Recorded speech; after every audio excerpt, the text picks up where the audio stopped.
باقی معروضات اور جو دستاویزات دینا چاہتے ہیں وہ شامل کر دیں گے، اور ہماری جانب سے پھر جواب غزل کے طور پر ہم بھی عرض کریں گے جو ہوگا۔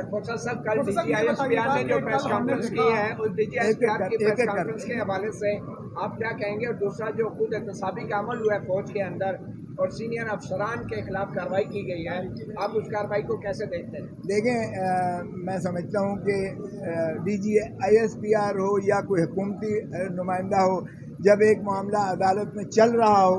تو ہمارے آداب اسی چیز کے متقاضی ہیں کہ ہم اس پر جو ہے حکومت یا ISPR کی طرف سے یہ اعتراض کرنا چاہیے تھا۔ اس لیے عدالتیں ان چیز سے ماورا ہو کر،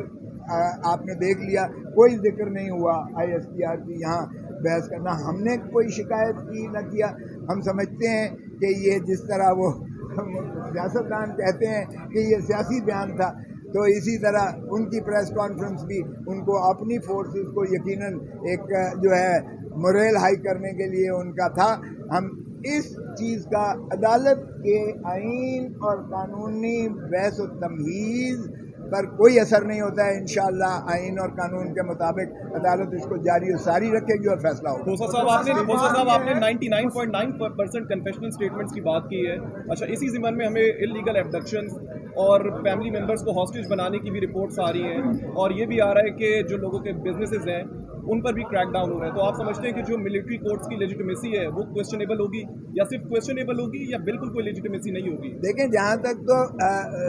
سویلینز کا تعلق ہے، سویلینز کے معاملات میں ملٹری کورٹ یا ملٹری پرسنل کا آئینی طور پر کوئی دخل عمل نہیں آئین کے تحت اور قانون کے تحت جو ہے، اس لیے ہم کہتے ہیں کہ وہ بالکل ماورائے آئین ہے اور وہ غلط ہے۔ اگر سویلینز کر رہے ہیں اس کو تو ہم اس کی بھی مذمت کرتے ہیں۔ اگر حکومت کر رہی ہے یا کوئی یا پولیس کر رہی ہے یا FIA کر رہی ہے یا کوئی اور ادارہ نیب کر رہا ہے تو یقیناً ہراساں کرنے کی اور اس قسم کے غیر قانونی غیر آئینی ارتکاب کا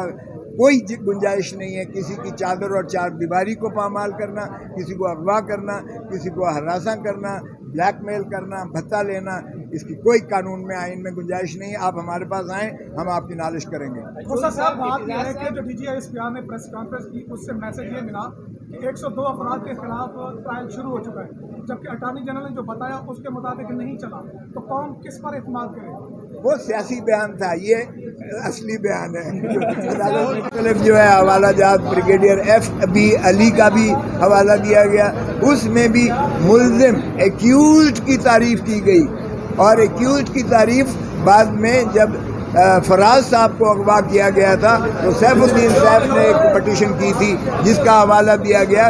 کہ ابھی ایکیوزڈ ہی وہ اس وقت بنتا ہے جب فرد جرم عائد کی جائے، تو ابھی ایکیوزڈ نہ بنے ہوں تو کسٹڈی ہی نہیں جا سکتی ہے۔ یہ بات بھی آئی احمد فراز کو اس وقت جو ہے جب نالش ہوئی تھی تو ان کو مخلصی ملی تھی، رہا کر دیا گیا تھا اور کہا ریٹ پٹیشن پینڈنگ ہے۔ تو دنوں کے بعد پھر جب کورٹ میٹنگ ہوئی اور انہوں نے اپنا اعلامیہ جاری کیا اور پھر فارمیشن کمیٹی اور پھر اسمبلی نے اس پر جو ہے انگوٹھا مارا اور پھر ایک قرارداد کابینہ کی جانب سے آئی تو ملٹری کورٹ کا کانسٹیٹیوشن ہو گیا، اور اس کے بعد جو ہے سویلینز کو 102 لوگوں کو اینٹی ٹیررزم رپورٹ کی عدالت میں درخواست دے کر جو ہے ملٹری آفیشل نے ان کا جو ہے اپنے پاس لے لی، جو آج تک پتہ نہیں ہے وہ کہاں رکھے جا رہے ہیں، کس حالت میں ہیں، کیونکہ نہ ان کو کسی خاندان کے فرد سے ملنے دیا گیا ہے اور نہ ہی ان کے بارے میں کسی کو کوئی خبر ہے کہ وہ کہاں اور کس حالت میں ہے۔ تو ان پر جو ہے جلدی اطلاع اعظم صاحب نے پٹیشن دائر کی وکالت کے اور سلمان راجہ صاحب کو